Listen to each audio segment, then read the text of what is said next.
તો પ્રતિકૃતિ અને પ્રતિનિધિત્વ છું, પણ ખરા હકદાર જો કોઈ હોય તો મારો સમાજ છે અને સનિષ્ઠ રીતે મારા પરિવારજનો છે કે જે આ પદને ખૂબ યથાર્થ રીતે મને માર્ગદર્શિત કરી અને આ પ્રકારના સ્થાન પામવા માટે લાયકાત કેળવી અને મને ત્યાં ગુજરાત સરકારમાં પ્રતિનિધિત્વ કરવાની તક મળી છે. એમાં માટે પણ હું સમાજની ખૂબ ખૂબ હૃદયપૂર્વકની ઋણી છું. એટલે આપ ખાસ નિશ્ચિંત રહેજો કે જ્યારે પરિવારનું કોઈ સગું ગુજરાત સરકારમાં હોય અને જે રીતના ધ્યાન રાખી શકાય એક વ્યક્તિગત રૂપે અને એક મારી જે પર્સનલ રિસ્પોન્સિબિલિટીના ભાગરૂપે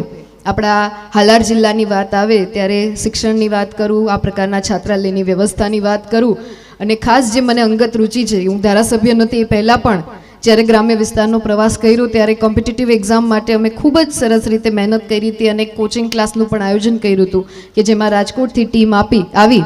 અને બાળકોને વિનામૂલ્યે કોઈપણ જાતની ફી લીધા વગર એક પ્રકારની વ્યવસ્થામાં એ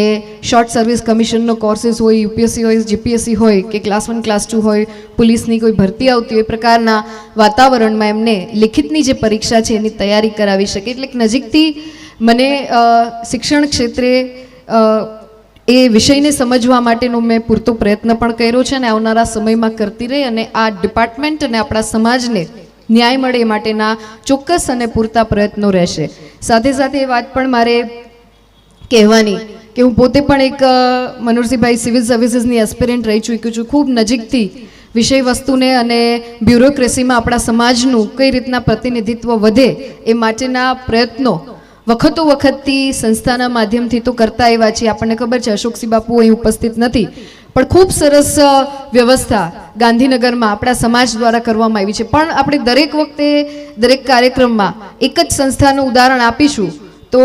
મને લાગે છે કે એમાં વધારો કરવો પણ જરૂરી છે. આ પ્રકારનું આયોજન જ્યારે સરસ્વતી સન્માનના કાર્યક્રમથી થતું હોય ત્યારે આપણા બધાની એક નૈતિક ફરજ બને છે, કેમ કે સમાજના ઘણા બધા પ્રતિનિધિત્વ મક્કમતાથી શિક્ષણ સાથે જોડાયેલા હોય ત્યારે સૌરાષ્ટ્ર ક્ષેત્રે, સૌરાષ્ટ્ર અને કચ્છમાં આ પ્રકારની વ્યવસ્થા આમ ચાલતી હશે પણ એને બૃહદ પરિપ્રેક્ષ્યમાં એનો વિસ્તાર થાય અને સારી ટીચિંગની ટીમ જે છે એ આપણને મળે અથવા તો આપણે ક્વોલિફાઈડ એક